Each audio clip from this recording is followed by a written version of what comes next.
Yo, yo, yo, what is going on, guys? It is Cheese and Trees here, back at it again with another Icarus YouTube video, and today I have a survival tips and tricks guide. Before we get into today's video, I very quickly want to thank the community greatly for supporting me. My video that I posted 2 weeks ago about the talent tree got 100 views on my birthday, which was a very excellent birthday present. 100 views may not sound like a lot to you guys, but for me, just starting up after a year again, a year break, that was a very warm welcome from the community. So I just wanted to thank you guys.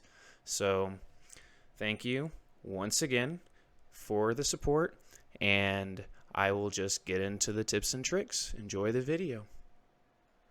Alrighty guys, the first thing that we're going to talk about is our basic survival tips. Our first tip is to build near the water or the snow. Reason being, it'll be way easier to get water for your prospect, and you won't have to waste time running and getting water a bunch of times.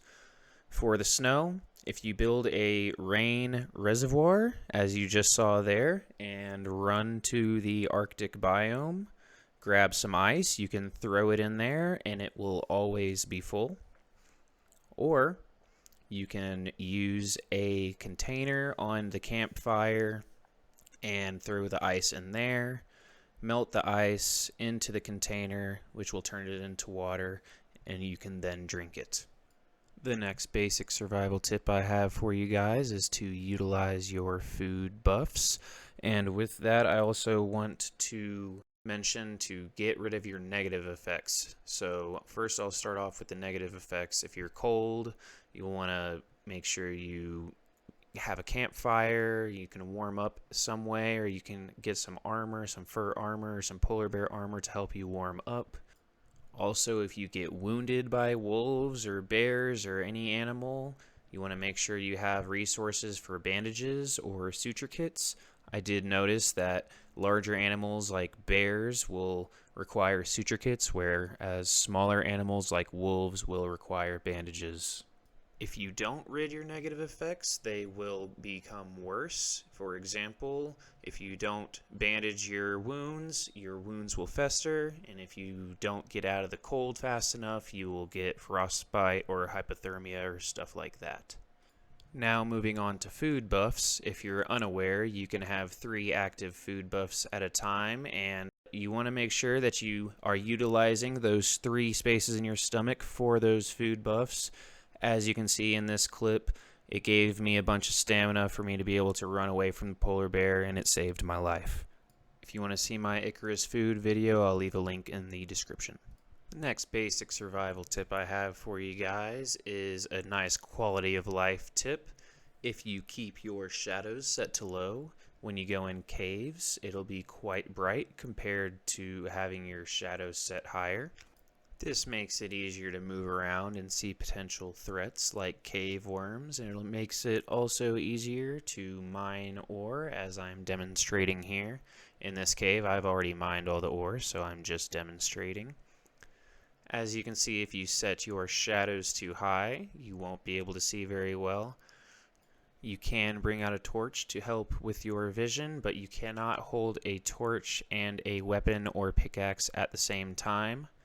If you enjoy the visual appearance of the game with the shadows turned up, or you just think it's a little bit cheesy to have them turned down on low, as you can see, you can drop your torch right here, and it'll light up the cave easier for you, and you can then mine your ore. Alrighty guys, next survival tip I have for you is to make sure you utilize your talents to your advantage.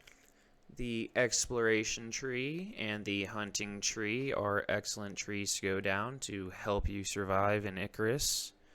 Also, I would like to mention that you should choose your favorite weapon and go down that tree in the combat section. I say that because all the best talents are near the bottom of the tree, and you will need to put points into that tree to get to those. But the talents in the combat section are very, very good to help you stay alive in Icarus when it comes to predators. So make sure you use your talents to your advantage. I have an excellent video on the talent tree if you'd like to see it. The link for that will be in the description. Alright guys, the last basic survival tip that I have for you before we move on to surviving the weather is to avoid traveling by night. Now, like I said earlier, when you have your torch out, you will not be able to have your weapon or any other item out, so that is the main reason I have this tip for you guys, just because it'll be safer to have your weapon out while you're running around, and you won't be able to see as easily in the dark.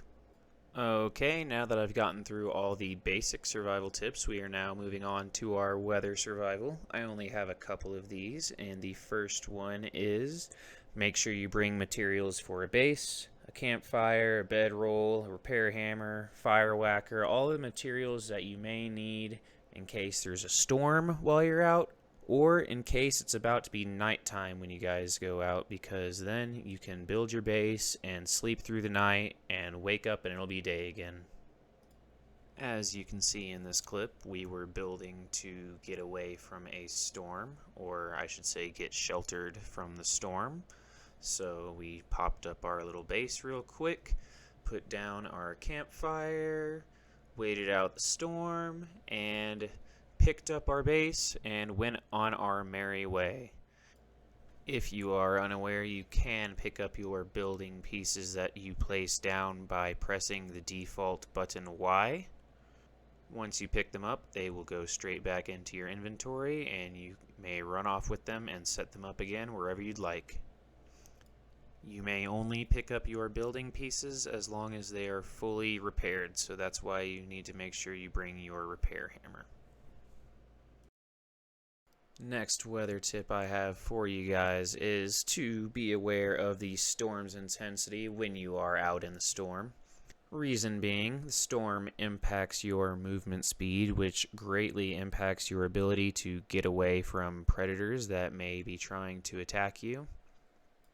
The decrease in movement speed may not seem like a big deal, but when you are being chased by an animal that is much stronger than you are and you cannot outrun it, you are pretty much screwed. There's not much you can do at that point unless you're able to defeat it before it defeats you. Okay, and moving on to the last weather survival tip that I have for you guys, and it is crawling under a rock for last resort if you are experiencing storm exposure. If you are nowhere near home, you didn't bring your base with you, you have nowhere to turn, and the storm is getting you, you can just find a stone node that you can fit under, pick at the bottom of it with any pickaxe, and crawl underneath it. Your storm exposure will then decrease, and you will survive.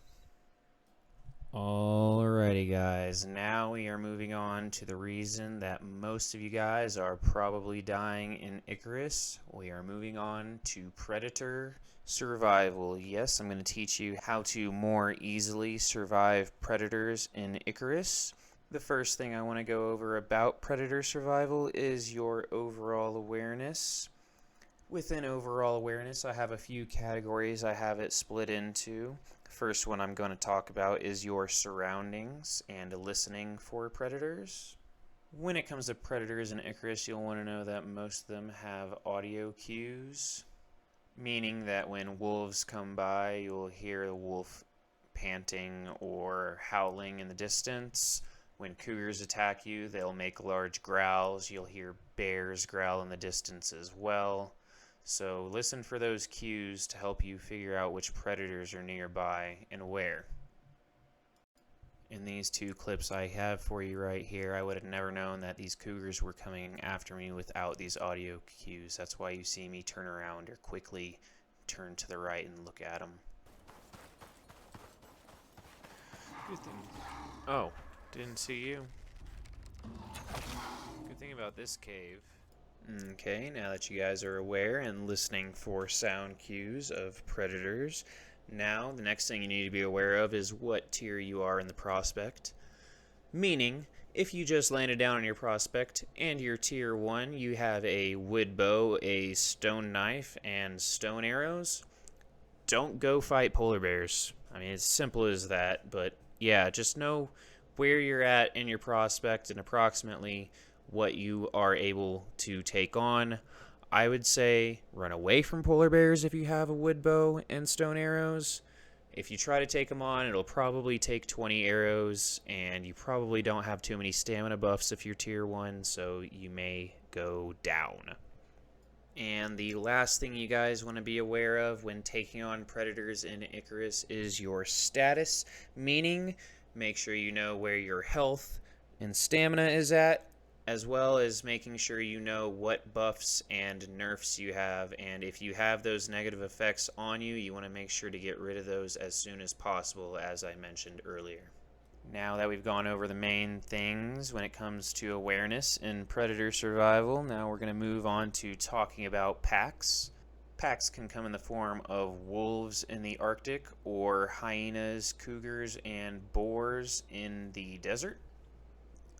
The main thing that you guys will want to note about packs is that if you are aggressive to a pack, the whole entire pack will be aggressive back to you.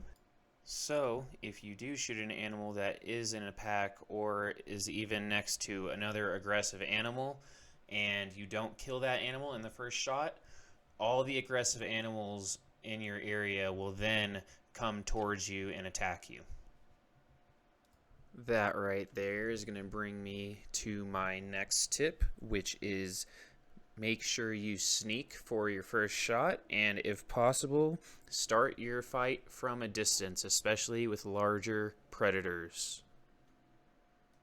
If you are unaware, sneak tacking a predator or any animal in Icarus will give you 2.5 times the damage that you would have done to it. And doing that right there is going to take a large portion of your enemy's health, if not instantly killing it. Next tip I have for you guys is getting critical hits. Most animals' critical spots are on the head, and if you get critical hits, it will greatly increase the damage on the enemy.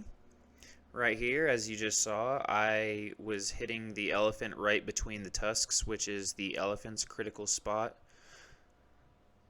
As you also saw, I started the fight from a distance, just like I had mentioned in my last tip, so the elephant could not even get up to me before I was able to take him down.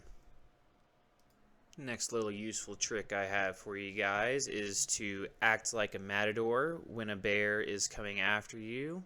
What I mean by that is let the bear come up to you, and right before it gets to you, you're going to want to step to the side and run right past it. The bear will then do his attack animation, slow down for a little bit, and then turn around and come after you, which will give you enough time to put a few more arrows in it and repeat the process until the bear is dead. I do want to note that when you're using this tactic, movement speed is key, so make sure you don't have any negative effects affecting your movement speed. The next tip I want to share with you guys is just the fact that you can cancel the skinning animation. So if you are going up to an animal to skin it and you feel like you're in danger for any reason, you can cancel that animation, kill the animal that is trying to kill you first, and then continue skinning. To cancel the skinning animation, all you do is press the same button you press to skin the animal.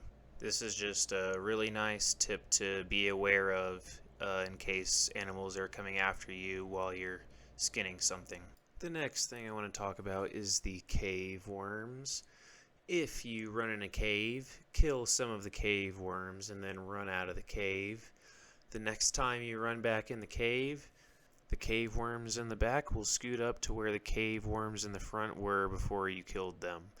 then you could run out again, and then the cave worms in the back will scoot up again.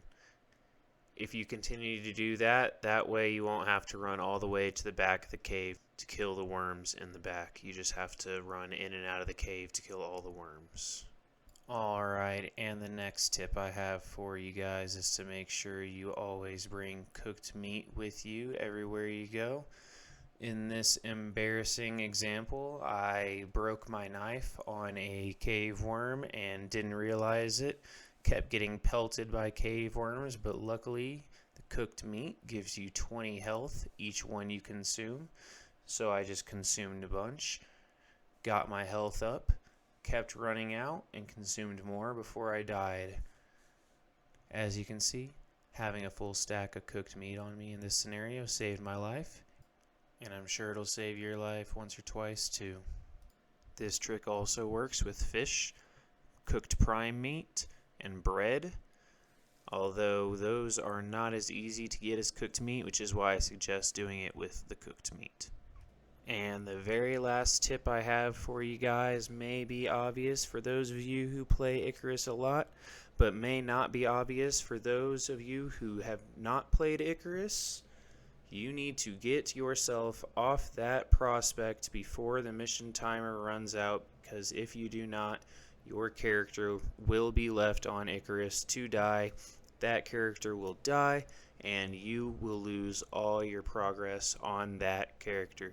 So please, please promise me that you will not end up like Mo Chow and be left to die on Icarus, because you will lose all your progress, and I cannot stress enough how unfun that sounds to start back at level 0. So, promise me you will not end up like Mo Chow, and you will get off the prospect even if your mission is not complete. Thank you. That's all I have for this video, and I will see you guys in the next one.